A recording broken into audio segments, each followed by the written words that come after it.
Alrighty guys, welcome back to Charlotte Harbor Fisherman. Not doing any fishing today, but I did want to do a short video showing a major problem I was having with my outboard for quite a while, over probably a year and a half off and on, and the basically fix that it took was free. And maybe you can avoid making this bonehead move if you have one of these older E-TECs. They no longer make, but great motors. I'm back on them now. I loved it, then I had an issue, and the issue was basically me. Now that I've figured it out, I love them once again. So let me show you what the issue was. First of all, it was a problem with the telltale and cooling. I'm gonna fire it up.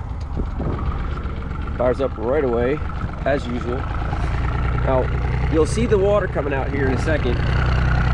This little fitting right here, which I was given for free by the dealer, has to be in there. You know, came with it. See how it's peeing? That's the stream you want. That's the amount of pressure you need. Now, what happened was, I don't know when, where, but that piece was lost. And I looked it up, and on the E-TEC forum, and plenty of people said, you don't need it. That's just there. It's a quick disconnect. You take it off, and then you can put in a flush kit on and flush the engine.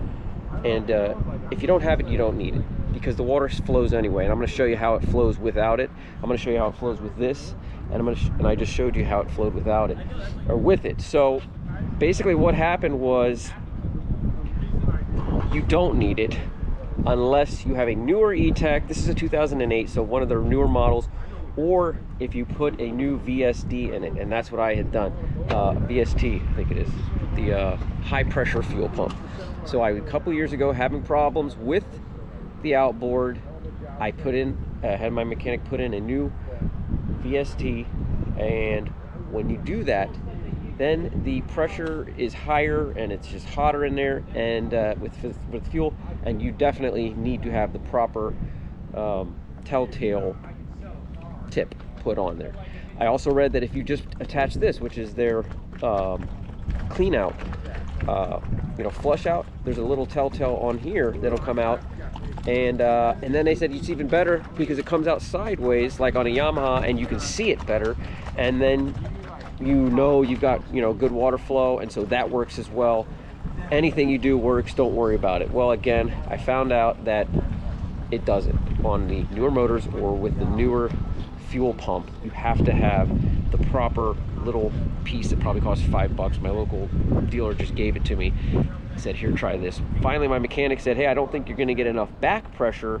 The problem is when you run it without that in there, you don't get enough back pressure. So there's plenty of flow coming out, but not enough, it's just not staying in the chamber long enough to keep the engine cool.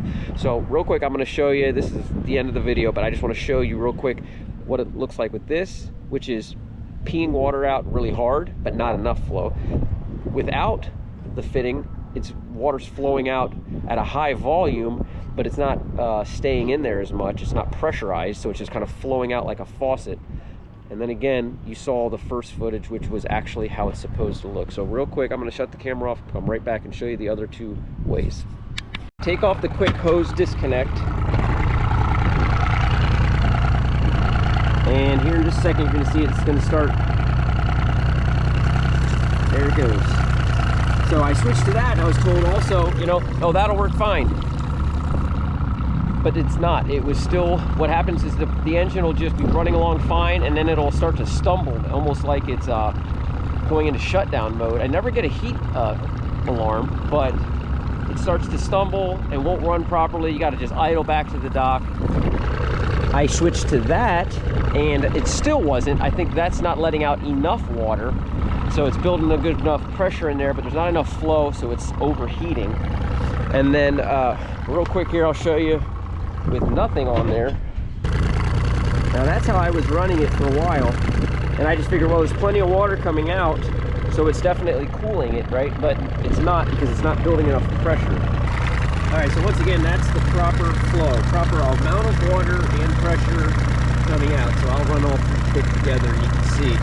But yeah, one little $5 piece can really ruin your day out there on the water. Hopefully this thing will run strong for years to come. So 3 mechanics, a rebuilt lower pressure, lower fuel pump. I took the fuel tank apart, changed the pump on, you know, the bulb on that, changed the anti-siphon valve. I changed everything I could think of, checking the fuel lines, and this was all it was. Ever since I put this in, the boat has been running like a top.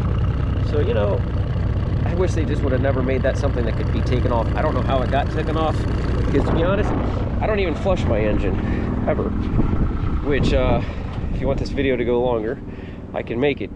I'm at a primitive slip here, and no, there's no water and there's no electricity. So, you know, hence the reason why I had a little fire is because my solar panel somehow caught fire to the batteries.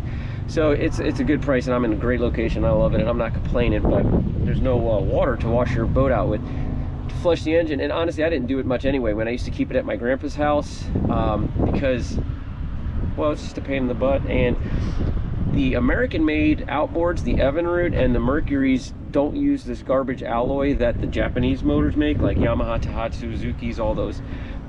And those, after 6, 7, 8, 9 years, the interior, you know, the main block walls start to corrode, and you can have big problems. Mercury was actually, their plant was a 9-iron that way. I can literally see it over the trees, used to be. And they tested boats here, and they still have a corrosion testing facility in Englewood, and they tested their outboard stuff here because this is like the highest salinity in the world. I sold a boat to a Mercury tech guy, and that's what he wanted, was a Merc, and he told me all about it. So Mercuries, the old Evinrudes, have a much better block. The alloys are far superior to the stuff made overseas, of course, and they just last forever. And I don't have a hose anyway, so it's a great excuse because I didn't like flushing it out anyway. Just ride her hard and put her away wet, and I've never had an issue until you know, again with the VSD and then the that $5 piece. So awesome, so glad I got it fixed, figured out, and didn't just get rid of it like I thought about doing, because this boat is just perfect for me, for what I've got here. Anyway, now I've made it a little bit too long of a video, but now you know. Boy, I wish somebody would have told me this a long time ago. I don't know if anybody will be able to find this video and learn from it, but if so, I guess there was a good reason for making it. But that's all I got for you. I got some videos coming up, more fishing and more climbing around on some boats, showing some boats off. So appreciate y'all watching. We'll see you on the next one.